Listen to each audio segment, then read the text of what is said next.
Hello and happy Monday to all of you. Glad to be here. It's my first day out of bed in 8 days. I'm going to try to get through this without having some kind of coughing fit. But if I do, I'll just mute the microphone and we'll just wait it out together. Thank you for joining me for this week's teaching. I am Krista Bontrager, and I am a Christian theologian and public apologist. And this is the channel where I offer teaching about the Bible and theological commentary on social issues. And I have been sick for quite some time. And I do want to thank you for all of you who have been praying for me and sending me well wishes. Thank you so much. And I just couldn't stay in bed anymore. So I decided today's the day I'm going back to the office. So here I am, and I am excited to bring you a teaching today. This is going to kind of build on the conversation that I posted last week that I did on the Brave Parenting podcast. We talked a lot in that conversation about doing hard things in parenting, taking leadership in our children's lives, leadership in their discipleship, in their education, especially in their education about the faith. Today, we're going to talk about a key piece of God's design for our children, because I know that all Christian parents, we want our kids to thrive. And a critical part of doing that is looking at Scripture and thinking about how has the Creator designed us to live? When we look at how we have been designed from the beginning, how we have been put together by the designer, he is in the prime location to tell us how to operate in the most optimum way. And that brings us to today's topic. I've entitled this teaching, Teaching Our Kids to Work in a World That Would Rather Play. And humans, we are struggling right now. Our kids are struggling. We are struggling as parents. And we are struggling with rising rates of depression and anxiety and just a feeling of lostness and emptiness. And I have a theory. This is just a theory. This is an opinion. You can weigh it out. You can talk to the Lord. You can do with it what you may. You can ignore it. That's fine. But I have a theory that part of what is wrong with us right now is that we are not living according to God's design, his design for our true betterment. And I think that a major part of what is going wrong with us as a society and with our children is surrounding work. I hope someday I can teach a class on the theology of work, because I think that this is an issue that we need to give much deeper reflection to, because it is part of our design and our makeup. And we're going to look at some of those passages today. But there are many messages in our culture that are telling us and telling our children and training us and discipling us not to work. And in my own parenting journey of parenting now young adults, that's the season that I'm in, I have found, looking back and reflecting on my journey as a parent, that discipling my children about work and money has had a substantial impact on the quality of their life as young adults. And in this episode, I really want to share with you some scriptures and some practical ideas that might be of some help to you. Again, you can weigh these things out, but in your own discipleship effort for your kids. And this is a live teaching, so I'm going to field your questions during the stream. So feel free to put those comments and questions in the chat. Also, make sure to like the stream and interact with it. Make sure you're still subscribed, because YouTube sometimes has a way of unsubscribing you. And I want to encourage you to share this with a friend or family member. Share it on your feed with some people that you think it might help. And I'm going to go out and just see if I have any moderators. Oh, I might have a few moderators. I'm gonna clean my glasses real quick. Seems like whenever I put my makeup on real quick before I go live, then my glasses get dirty. So we will get those a little, now I can see a little bit clearer. So thanks, gals, for jumping on. Let us know how you're doing. Thanks, Natalie, for asking how I'm doing. It's tough. I'm not going to lie. My cough is rough. You can pray for me. This is the fourth time I've had a certain virus, I think, in the last 18 months, and it has definitely diminished my quality of life. I'm not going to lie. I have a lot more breathing problems now than I did 2 years ago. So it has hurt me. So you can continue to pray for my healing. I do feel a little bit encouraged that my cough seems to be healing quicker than previous times with this virus. But yeah, just continue to pray for healing and that the Lord would do something to help rehabilitate my lungs. It really inhibits my ability to teach. And since I make a living doing teaching, it does, I'm not going to lie, it feels scary for me at times. And it's a source of a lot of pain and frustration for me. So just being real about it. Okay, I am ready. And I want to say thank you to my husband, who now he's a little under the weather and got up out of bed to help me with this talk today, because it's going to be a lot of slides. So if you're listening to this on the audio podcast version, you might want to jump over to YouTube so you can see the slides. But either way, hopefully I'll do a good job of explaining the slides as we go along. But with that, we will start at the beginning. And that is that one of my main overall tips that I have for parents is that we need to parent these days from a posture of being countercultural. That we have a countercultural message, that we are a countercultural people. And Christian parents these days, and again, we're not talking about the days when we were growing up. We're talking about this moment. And I'm starting to believe more and more that really the changing moment in our culture, a critical changing moment, is in the Obergefell decision back in 2015. And that things since then have really shifted significantly in our culture. And we've been talking a lot about this in my doctoral class, so it's kind of on my mind. But we need to understand that we need to have conversations with our kids that they will be different.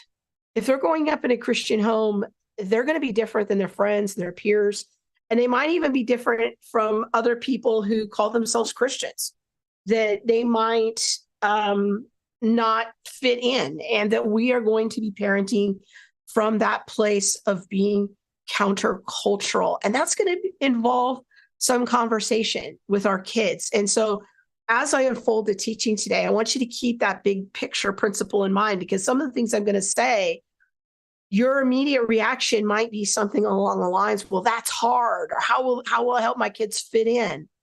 And we might have to start thinking differently as Christian parents, that we're going to have some discussions with our kids about not fitting in and what we're going to do to build their resiliency to live according to God's design for their life, even if their peers are not.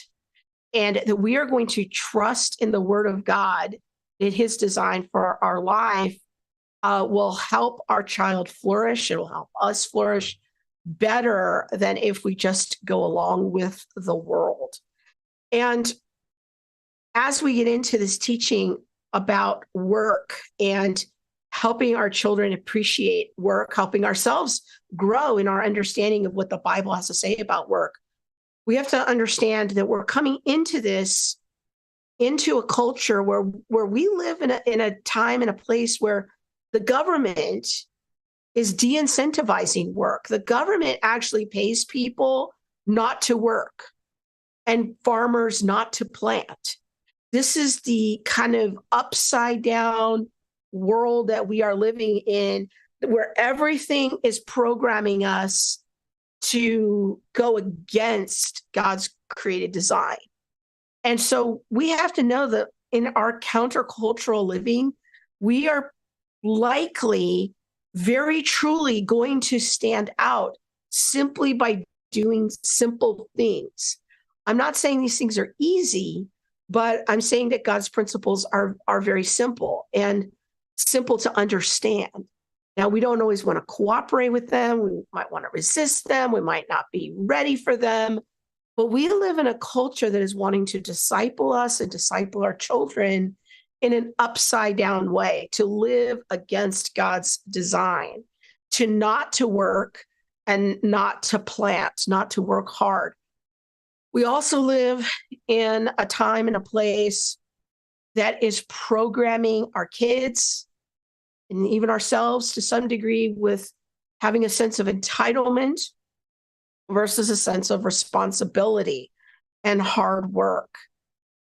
These messages of, I deserve and I have a right and all of this kind of thinking is programmed. It's baked into the culture and in the ways that our children just naturally pick up on it. It's the air they breathe. It's the water they swim in. So we're going to, again, as Christian parents, have to really be diligent and intentional about developing a sense of responsibility and hard work in our kids, because, again, we truly believe in the authority of God's word and that God's ways for how he has created us to live are the best ways. So if we really want ourselves to thrive, we want our kids to thrive, we're going to have to stand in faith on the authority of God's word, that even if our kid stands out, we are doing the best thing for them to help them thrive, okay?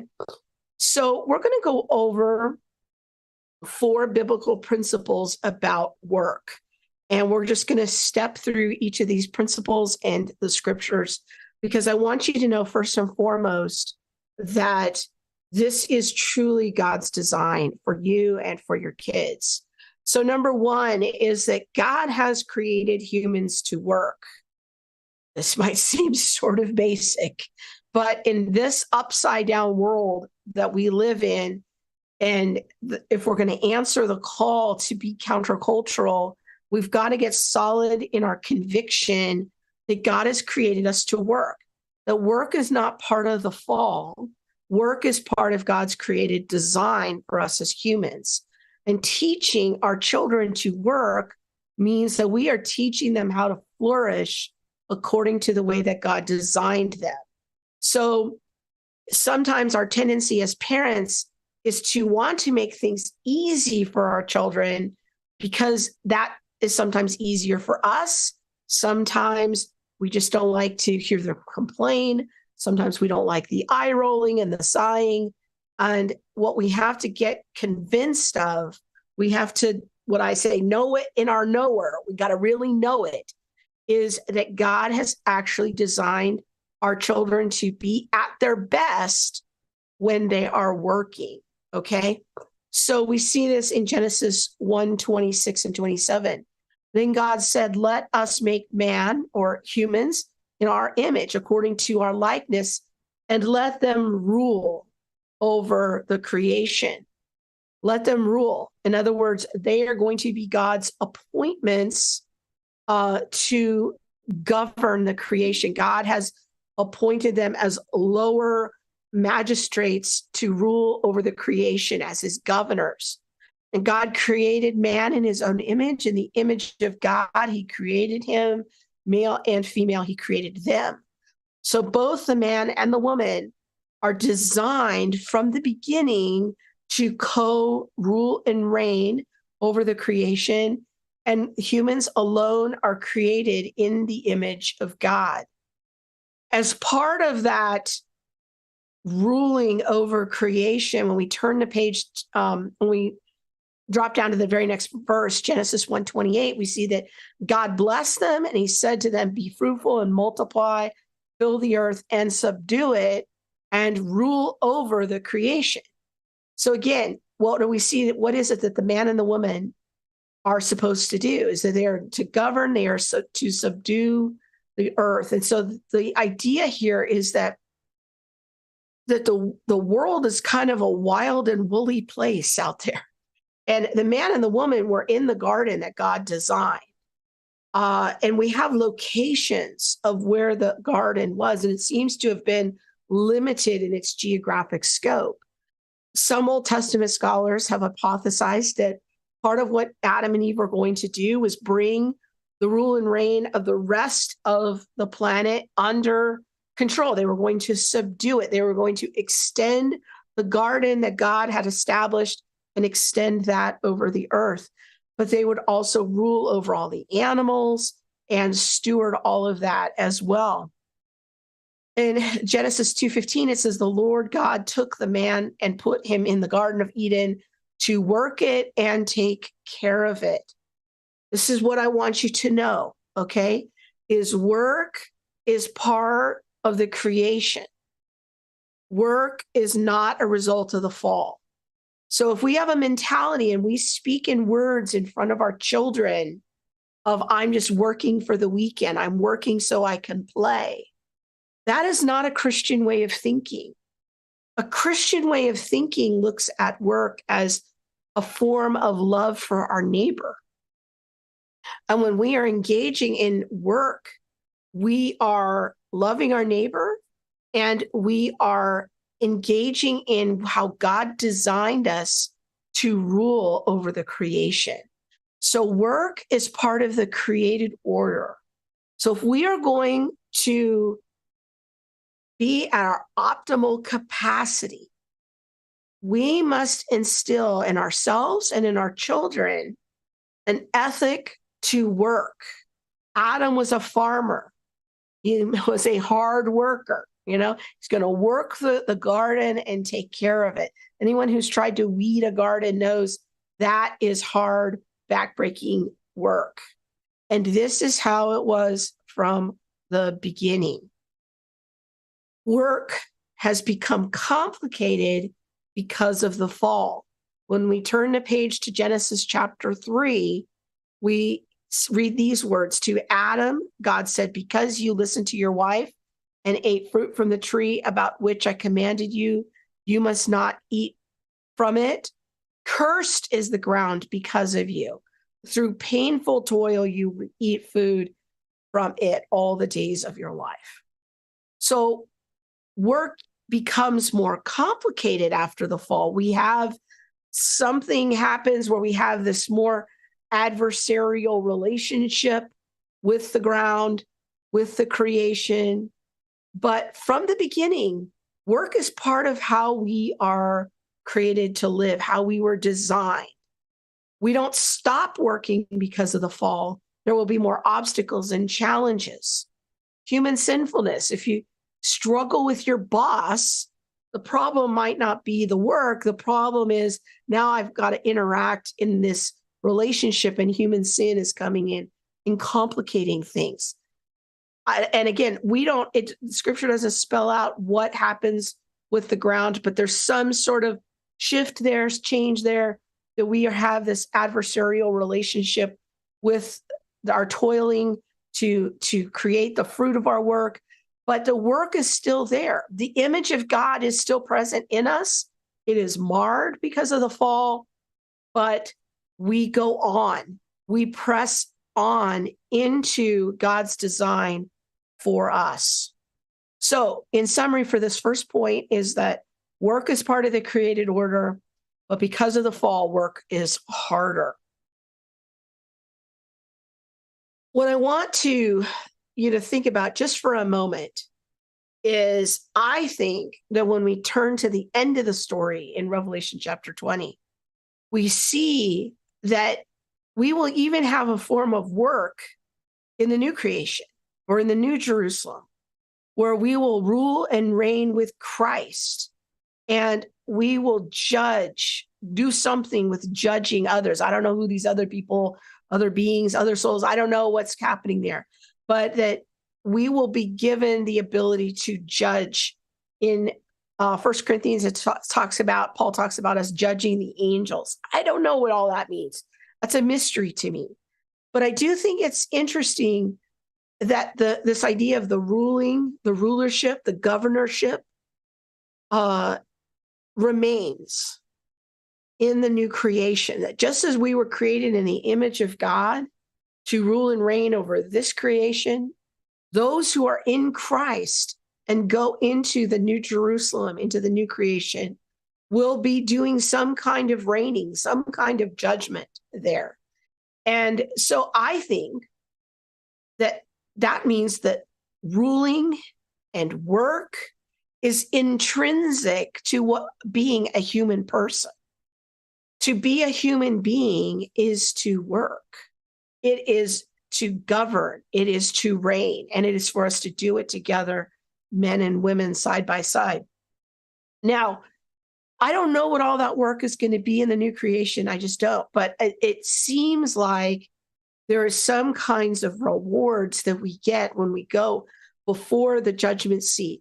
When we come into the New Jerusalem, there are rewards for things that we have done here. So we want to rule faithfully. We want to work faithfully while we are here and using our hands to produce something good.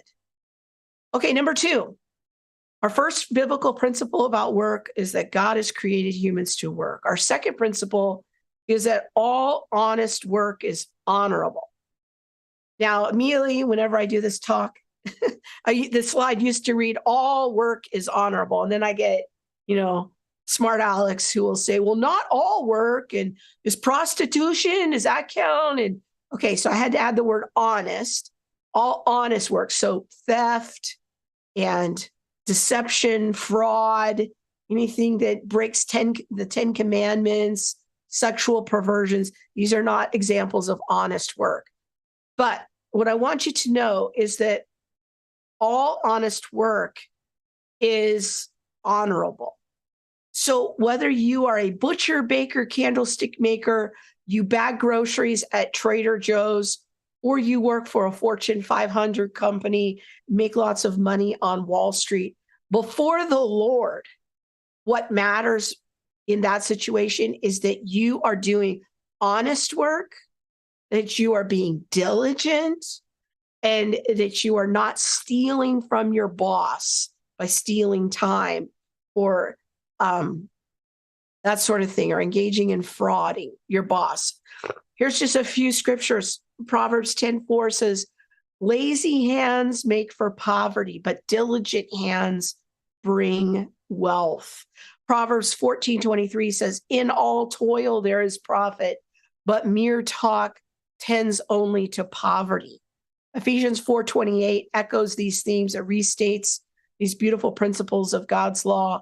Anyone who has been stealing must steal no longer, but must work, doing something useful with their own hands, that they may have something to share with those in need. And notice the compare and contrast between work and slothfulness. Diligence is what brings wealth, okay? Mere talk brings poverty, right? This is how the Christian ought to think. The Christian plan for wealth is through work. I have another teaching on my channel about God's plan for you is to prosper. And I know there's a lot of talk, about the prosperity gospel, but there is a sense in which God does have a plan for wealth. And I outlined that in that talk. So you can, if you want to go deeper into this particular point, you can do that. But it is important for us to communicate to our children that if you want to be wealthy, being a YouTube influencer is not a path to wealth necessarily. Okay, it might be, but what we want to do is really connect in our child's mind work and wealth. Okay, wealth is not something that we get so that we can have a life of ease. Wealth is the result of diligence and hard work. So we might have to do some things to help our children keep those things connected in their minds. 2 Thessalonians chapter 3 says this, for you yourselves know that how you ought to follow our example. We were not idle when we were with you, nor did we eat anyone's food without paying for it. On the contrary, we worked day and night, laboring and toiling so that we would not be a burden to any of you. So even in ministry, ministers of the gospel, we are so grateful. I am so grateful for all the people that support the ministry. Really, they're giving the money to the Lord, and the Lord is distributing to us. But yet I have an obligation and responsibility to work hard, to be diligent for the sake of the gospel. And when I am working long days and long nights, I do that with these kind of verses in mind. We did this not because we do not have the right to such help, but in order that we may offer ourselves as a model for you to imitate. For even when we were with you, we gave you this rule: the one who is unwilling to work shall not eat. We hear that some of you are idle and disruptive. They're not busy, they are busybodies. But such people we command and urge in the Lord Jesus Christ to settle down and earn the food they eat.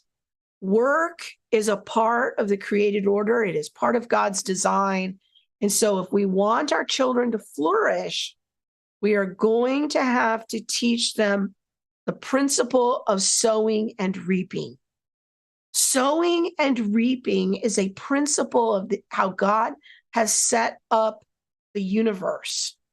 Okay, so if we're going to teach our child that all honest work is honorable, is profitable, but it requires diligence, we're going to have to teach them the principle of sowing and reaping. But what happens when we, in our good intentions, or maybe even our own slothfulness, we don't want to enforce that principle? We don't want to let that principle of sowing and reaping play out. We want to protect our kids from that. Well, if our child doesn't connect in their minds, make the connection between money and work, you can't expect a paycheck if you didn't do the work. Okay, so we've got to make sure that we are not stepping in to interrupt that connection in their mind. That when we are teaching them that work is honorable, and that there's a principle of the universe of sowing and reaping. In other words, what I sow into something is what I'm going to reap. If I do the work, then I'll get a paycheck. Or if I do the work in the ground, then I'm going to yield some vegetables. Or if I'm going to do the work in building this remote control car, then I'm going to reap the benefits of having a remote control car. Whatever the situation is, we must allow our children to experience the principle of sowing and reaping. But so often these days, what I see so many parents do is we just give them the end result. We don't make them work for the thing. We don't make them go through some hard times and some wrong turns and some stumbling blocks. We want to rush in and cover the consequences for them. We've got to help our children know that all work is honorable. When my children were young, I used to point out jobs to them all the time. I would be telling them when they were very small, what kind of teenager job would you like to have when you grow older? And I would point out, this is a good teenager job. This is a job you can scoop ice cream, you can mow lawns, you can wash windows, you can do this. And I would point out to them, all work is honorable, whether they're bagging groceries or whatever it is. It's not that only if you get a high paid job or a high education job, that's an honorable job. It's all work is honorable, but we have to also build into that the principle of sowing and reaping. You can't get the paycheck if you don't do the work. Number 3, the fourth of 3 of the 4 biblical principles about work. The number 1 was God has created humans to work. Number 2 is that all honest work is honorable. Number 3 is God's people ought to practice a rhythm of work and rest. Now, without getting into all of the controversies about Sabbath keeping and all of that, what I want you to just know in general principle is that from the beginning, from the created order, God had a plan for humans to work for a period of time and rest for a period of time. And I think under the new covenant, um, that's a whole complicated discussion, but I think under the new covenant, what the Sabbath points forward to is the new creation and our eternal rest. But there's still practical benefit. Even science tells us there's practical benefit to working. And we see this principle, Genesis 2, Exodus 20. This is part of the created order and it's part of the Ten Commandments that we have periods of work and rest. This is part of God's design for flourishing. Now, I'll just share with you as a personal story. This is something that I struggle with. I am a workaholic. I work very hard. I work a lot. But what I noticed a few years ago was that if I didn't take a Sabbath, and for me, my Sabbath started on Saturday night and it would go through Sunday night. That was kind of what I worked out is what my Sabbath period would be. And so it was sundown on Saturday night to sundown on Sunday night. So I would have a period of rest. My quality of life went up. And I noticed that having that period of rest really helped me rejuvenate. Now I'm trying to get back into that rhythm. I kind of laxed off during COVID and we were home all the time and working from home and all of that. And I've been trying to get back into my rhythm of having one day a week of really good rest. And it does make a difference, but that's something you want to teach your children too. You might have a child that's kind of like me and it's sort of a workaholic or has those tendencies of just work all the time. That's a child you're going to want to work with on, hey, it's also okay to take rest. It's also okay. And this is part of God's created order for you too. Yes, work hard, and yes, take a rest. Okay, number 4, our fourth biblical principle about work. Number 1 was God has created humans to work. Number 2 is all honest work is honorable. Number 3, God's people ought to practice a rhythm of work and rest. And number 4 is that work is an expression of our love for neighbor. And I mentioned this briefly a few minutes ago, but I think this is really important because when we think about loving our neighbor, sometimes that can be like a very nebulous idea. And I always like to say that caring for people, the work that we do, ought to begin at home. When we work around the house, that's a way of loving the people that we are in community with in our home, whether we're washing the dishes or unloading the dishwasher, or taking out the trash or vacuuming the floor or working in the yard or doing the garden. All of these things are services that we do to love one another, and love and service and caring for the needs of others ought to begin at home. It says, for example, in 1 Timothy chapter 5, if a widow has children or grandchildren, these should learn first of all to put their religion into practice by caring for their own family, and so repaying their parents and grandparents, for this is pleasing to God. Anyone who does not provide for their own relatives, especially for their own household, has denied the faith and is worse than an unbeliever. So you notice that if we're going to work, the work that is really important to God first is that we are providing for the needs of the people that are in our care. And for a widow, for a grandmother, for a parent, for our children, we should be providing. If we do not provide for those in our family, we act like we're pagans. We don't know God. But if you're a Christian, you know that the creator of the universe has created you to work, and that the most important work that you do is for those around you. And this includes training your children to do chores around the house. We're going to talk more about that in a minute. But the chores that we do are not just mundane chores. They're not just mindless things. They are tangible ways that we express the love that we have for our neighbor, and our children need to be trained to participate in those daily chores. It used to be that children would wake up and go out and milk the cow and feed the livestock in the morning before they would go to school. The mom would make the lunch. These are all acts of service. And the children would become full participants in the ruling and reigning, the governing over creation.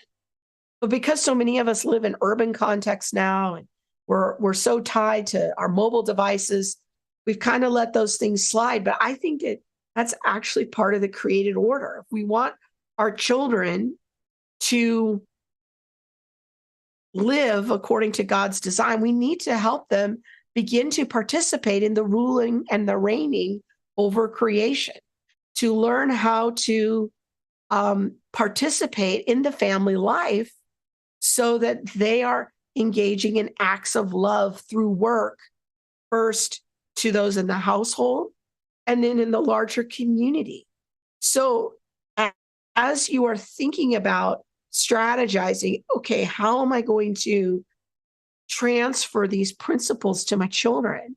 You want to help them see that scooping ice cream at the ice cream shop, or mowing their grandparents' lawn, or washing the windows for their elderly neighbor, these are not mindless tasks. These are tangible ways of loving their neighbor.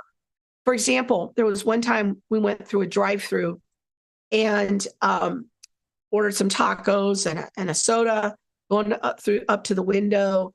And I see this young man, and he sees that my drink that he has gotten on the machine is pouring all over the place, down the sides and everything.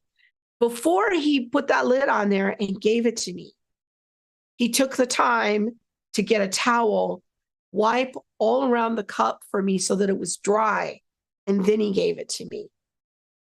That is a very tangible and potent example of how something that is mundane is a way of loving our neighbor.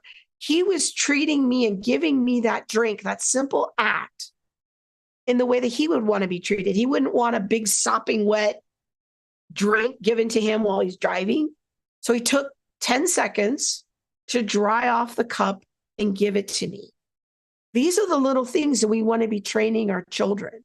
This is not just a job that I show up for and I do the bare minimum and who really cares, but rather I bring diligence to the equation, because this is an expression of love for my neighbor. So, a couple of questions for you to consider as you are talking to your kids and trying to train them in these principles is, what attitudes do my children pick up on based on my comments about my work? Kids are such crazy observers, aren't they? They can smell hypocrisy, a mile away. So if I'm trying to tell them about the virtues of work and how it's honorable and it's an expression of love for neighbor, but I'm always complaining about my job and I'm always saying I'm just living for the weekends, they're going to pick up on that. So you might have to think about your words about how you talk about work. What am I teaching my children about the importance of work for their dignity? So I'm going to say something a little controversial, something for you to weigh out. If it is true that we have been designed by the Creator to work, and we function best when we are working, what happens to a child that is not required to work, that doesn't get to grow up and practice ruling and reigning? What's going to happen to that child's development emotionally, physically? How am I potentially robbing them of their dignity because I am not discipling them to work hard? in a way, I am withholding from them their place of working at their best. And that's not going to help them grow up into all the potential that God has for them. Now, I know that this is hard. What I'm talking about is going to be hard because, again, we're going against the culture. Many of us have been discipled by the culture to think about work a certain kind of way. And so if you start making shifts, I don't know what it is about kids, but they're all kind of lawyers in training. I don't know if you've noticed that. They're going to have complaints. They're going to have concerns like, wait a minute, I don't know if I want to go along with working. Why do we have to work? But here's some things for you to consider talking over with them is when they come to you and they're like, why are we doing this? Why do we have to work all of a sudden? It's because it's part of God's design for us. This is what we've been created to do. Because when you grow up, I think you plan to eat. Okay? Sowing and reaping. You're training them in self-discipline. You're helping them build that neural pathway in their brain that, oh, if I don't work, there's no paycheck. Okay? Because this is how we love our neighbor. So these are just a few ideas for how you can respond to the little lawyers living in your house of, this is why we're going to do this. This is why we're going to make some changes. This is why we're going to start living a little differently. So I want to encourage you here. And again, if you have questions, feel free to put those in the chat. I'm going to go to those in just a couple minutes. And all right. Thank you. Thank you, everyone, for your prayers and all of that. All right. If you have questions, I'm going to start taking those in a couple of minutes. So just go ahead and put those in the chat. Okay. I want to talk for this last portion of the teaching about the importance of chores.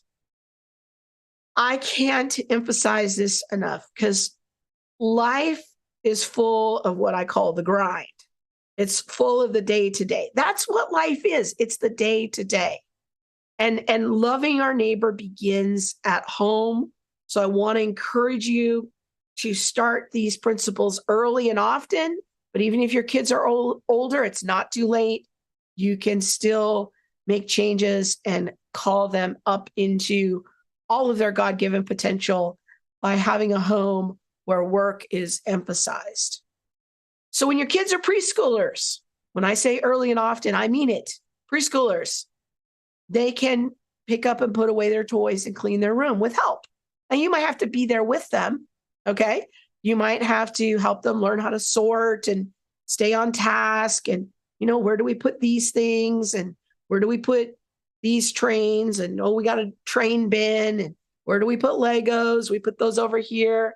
They can learn how to make their bed with help. They can put their dirty laundry in the basket.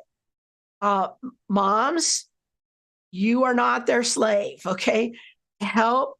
Remember, you are training up someone that God has created to rule and reign over the creation. So we're going to start with small things. They can put their dirty laundry in the basket. They can help you sweep up or clean up spills. They can fill a pet food, the pet's food. They can fill water bowls every day. They can spray and wipe windows and counters with help. They can put out clean towels and toilet paper with help. These are all ideas. You might have your own ideas, but we want to come up with things, and ideally chores are things that are assigned. So the child just knows, like in the old days, I wake up every day and I go out and milk the cows, okay? Our grandparents weren't telling people, our great-grandparents were not telling our grandparents, hey, I'm going to nag you some more, go out and milk the cow. Our grandparents just knew, I better get up and milk that cow before school. How did they know that? Because they knew that there would be consequences if they didn't. It wasn't a big conversation. It wasn't a big fight. If it's a big conversation and a big fight, then we need to have a conversation about some consequences that aren't clear and swift and connected to the actions. It's a different conversation. But our children should just have a sense of when I wake up, I know what I'm going to do. I know that I have these chores. Okay. Ages 6 and up, bringing in belongings from the car to the house. We don't, kids can know that I got to bring in my backpack. I got to bring in my coat. I bring my shoes. I got to do all this stuff. They can do that. They can help set the table for dinner. They can help carry in the groceries. They can match socks and help sort and fold clean laundry. I used to have my kids like, well, they could at least fold the underwear or fold the washcloths, the small things. Empty small trash cans. If you're like us, you got to have the one night a week where you got to go through the house and collect all the garbage. A 6-year-old, 7-year-old can easily do that. Spray and wipe windows and counters with help. Clean floors. I used to have my kids, learn how to do the broom. Then I would come by, do a little cleanup after the broom, but they would do the first pass. Water the indoor plants. I can't keep plants alive, but I know some people can. So that would be a good kid task. Ages 8 and up. Change a dirty cage or tank. Parents, if you have pets and you are in charge, you seem like you're default in charge of the pets. Something has gone wrong. Children are very capable of taking care of pets. It can be part of their daily chores. Helping put groceries away in the pantry, vacuuming, mopping. My kids, they know how to clean. Fold the laundry, put it away, unload the dishwasher, spray and wipe the toilet, scrub the toilet, wash the shower. I remember my mother had me washing the shower the time I was a little kid. I could clean the whole bathroom. Fix their snacks, pack their own lunch. Clean the inside of the car, water the garden, rake the leaves, shovel the snow, take out the trash. These are all things that kids can do. And remember, why are we doing this? We are training children up to live to help rule and reign over the creation. So moms, if you're exhausted, start thinking about delegating. Start thinking about chores and then enforcing those chores, knowing that there's consequences. If they don't, help them get in that rhythm, help them know what to do. Clean the kitchen counters and the sink, ages 10 and up. Rinse the dishes, load the dishwasher, fold and put away the clothing. Keep a clean and organized room, clean the mirrors, wash the car, keep the entrance of your house picked up and clean, change the bed sheets, take the pets for a walk. Ages 13 and up, go grocery shopping with parents until they can drive. Grocery shopping is very educational. And I'd love to do a whole teaching on budgeting. That's the whole other side of the conversation of when you get the money, what do you do with the money? But that can be very educational. Plan and cook an easy dinner for the family. Our daughter started learning how to cook when she was about 15. And I am not a good cook. Thankfully, Monique came along, taught her a lot about cooking. My mother taught her a lot about cooking. She can bake and cook really, really good. Rinse dishes, load the dishwasher, wash the laundry, wash their own laundry. My kids have been doing their own laundry since they were little. And they might make some mistakes. They might make some wrong turns with that, but that'll be a good example of sowing and reaping. Run family errands, mow the lawn, change light bulbs, change the vacuum bag, learn how to maintain a car and household appliances. This is something that's so important. I'm going to encourage you handy moms, handy dads out there. Let your kids follow you around when you're fixing something. That's how they're going to learn how to fix something too. These are lost skills. Help them learn. Clean out the refrigerator and the pantry together. Anyways, those are just ideas. You can work on your own ideas. The purpose of all of that is just to get you thinking. Now, whenever I do this teaching, people always ask me, should I pay my children an allowance? So here's my thought about allowances. I'm not really a fan of them, and here's why.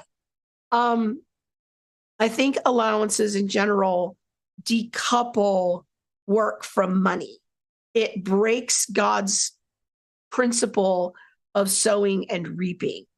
And so in our home from a young age, we had our kids as early as like 3 years old collecting aluminum cans and bottles.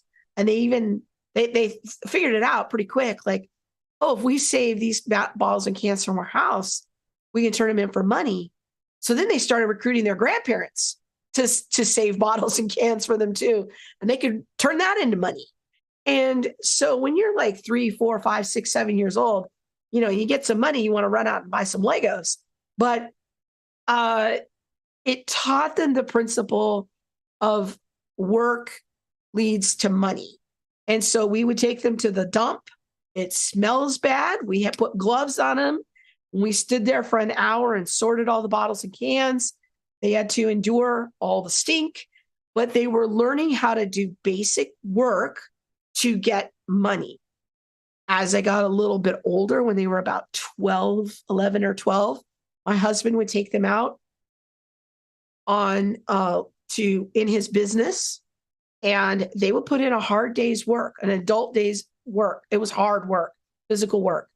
And he would pay them a good amount of money hourly for their work. And we taught them, how to save and all of that. And so you might have to be creative in how you do it. We never paid our kids for chores. Chores are part of loving our neighbor in the house. But what we did do was we would, for me, and again, this is just an opinion, this is how I worked it out, is that chores are part of being in a healthy family. So we didn't pay our kids to take out the trash or fold laundry or clean their room. But we did pay our kids for tasks that I would normally pay someone else for. So if I paid the gardener, let's say $20 a week to come mow the lawn, I felt okay about paying the girls, that much. Or if I was going to pay someone to wash my car, detail my car, do some extra things, I might pay them for that. So that's kind of how I worked it out. But I always we tried to keep money and work in close connection as possible. And that's not to say that there weren't times when, like one of our kids maybe really wanted something big, and like going to camp every year. That's a big bill. It's about $400, $500. And so we said, okay, we'll pay this much. We'll pay a third, and you've got to pay a third, and then grandparents were going to kick in a third. And so they had to come up with, a good chunk of money, $125, $150. One year, one of them did it by selling some toys. Other times they did it by saving up all year. One year, the girls sold flowers for Mother's Day and to people at our church. So there's just lots of creativity happening. But again, the principle was trying to keep sowing and reaping, money and work together, and encouraging our kids to be entrepreneurial. Now, again, that was like with grandparents saving cans, or we had one daughter, she went through a little spurt of making balloon animals for parties.